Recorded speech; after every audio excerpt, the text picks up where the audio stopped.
Hey guys, Mike Wilbanks with Constrictors Unlimited.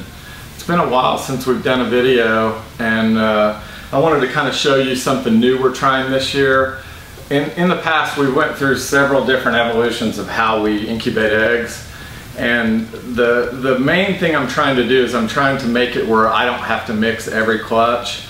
Measuring always ends up where somebody's not filling to the line properly, and then the eggs are either too wet or too dry. And then last year we did the substrateless, where we put the light grid over the water in each tub, and I wasn't really happy with that. So this year we're trying something a little bit different. We put a swamp cooler in our incubator, and our incubator is tiled floor, ceiling, walls, just like a shower. And we run the swamp cooler. Well, a swamp cooler quits cooling if it's not pulling in fresh air. It will act as just a humidifier at that point. It's got a float valve in it to keep it full of water, and we've run some tests with hydrometers in the boxes and outside. In the boxes, they're running about 94% humidity. So we thought, well, if you have the right temperature and your humidity is correct, then what can go wrong with the eggs? So we decided to try, now that we're getting a lot of clutches, we decided to try with several so that we'll have a good sample size to see how the project works. But it's just, we have some close to being done incubating now, and we basically just put the clutches in a box with nothing, no water, no substrate, nothing. And they seem to be all doing really well. I mean, we have some that are going to be hatching in 2 weeks, and it's still, we've had much less egg death than we had in the past. I would say it's down significantly, maybe half as much egg death as we had with using a substrate like vermiculite or perlite. So I just wanted to share with you guys, kind of, we're always trying to find new ways to do things that are more efficient. And this may not be practical if you're doing just a few clutches, but if you're starting doing big numbers and you decide, hey, I get tired of mixing vermiculite every day, then this is another way to go.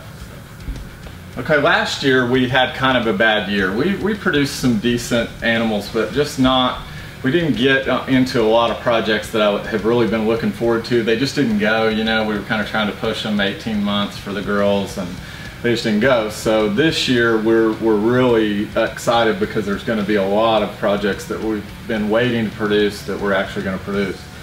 One of the ones that I was real excited to see was the Superfire Inchy. If you haven't seen it, go look at it on World of Ball Pythons. There's a picture of it, but it's really cool because it's got the white from the Superfire, but then kind of patches of pattern and color. So we're really trying to produce a lot of that kind of stuff this year.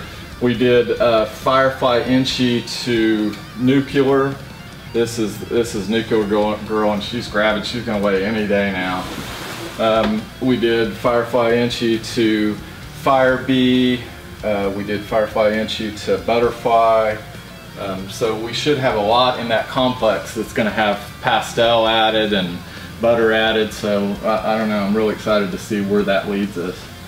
Another cool one we did was Super Disco to Fire Bee. So we'll kind of add Spider into that pastel disco fire complex and kind of see what it does. And that combo is just an awesome combo. Another really cool one that I haven't produced yet, but I just saw, was the Coral Glow, or the banana calico. And so we just happened to have a lot of calico females, and we dedicated most, if not all of those, to the banana project.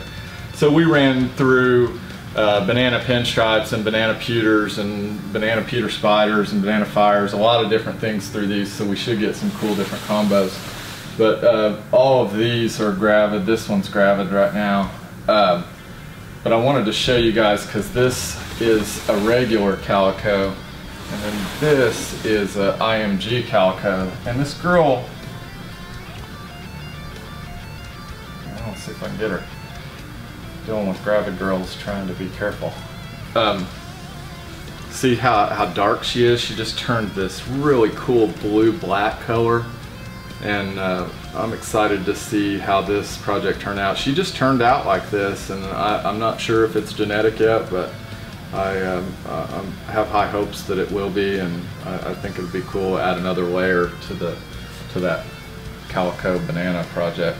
I think that might make a really purple looking banana.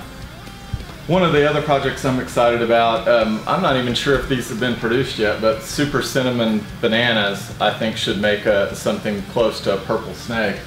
And we've got a lot of those breedings. We've done pewter banana and banana cinnamon to cinnamon girls and pewter girls. So we should produce a lot in that complex. Another cool thing we did was Mojave GHI to Black Widow Fire. So there's going to be a lot of cool new world's firsts in that breeding.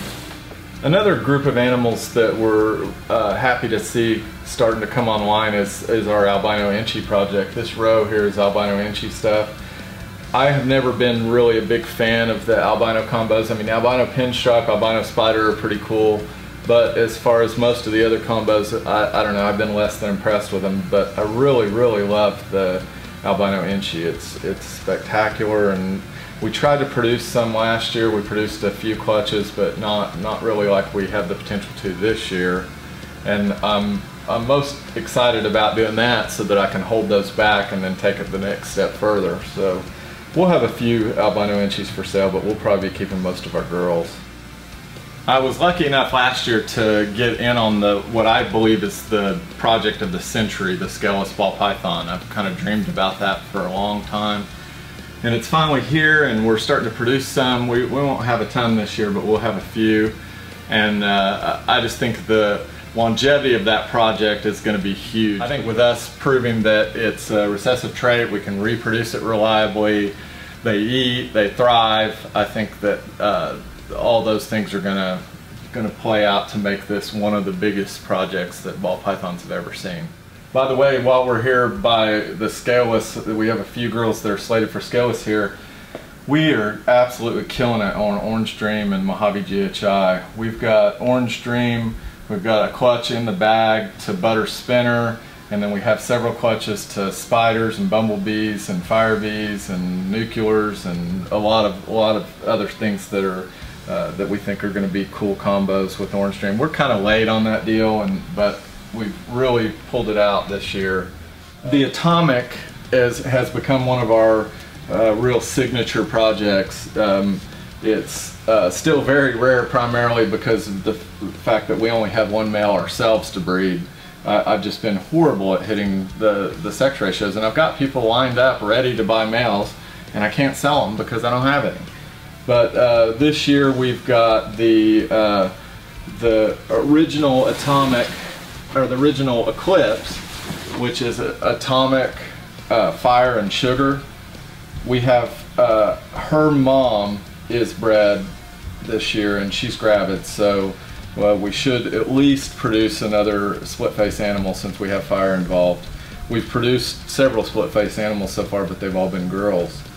Hopefully we can get a male this year. We also have the original, the very first straight Atomic female that I ever produced. She's gravid, so I expect, because we're having Atomic to Atomic breeding, that we should really have some progress on this project this year. When we set out to do our preview this year, it was a pretty ambitious thing, and I started going through and like in the first part of this video, showing you projects we were excited about. But really, I'm not overstating, 2014 is going to be one of our best years ever. I mean, we have so many projects across the board, it's just overwhelming.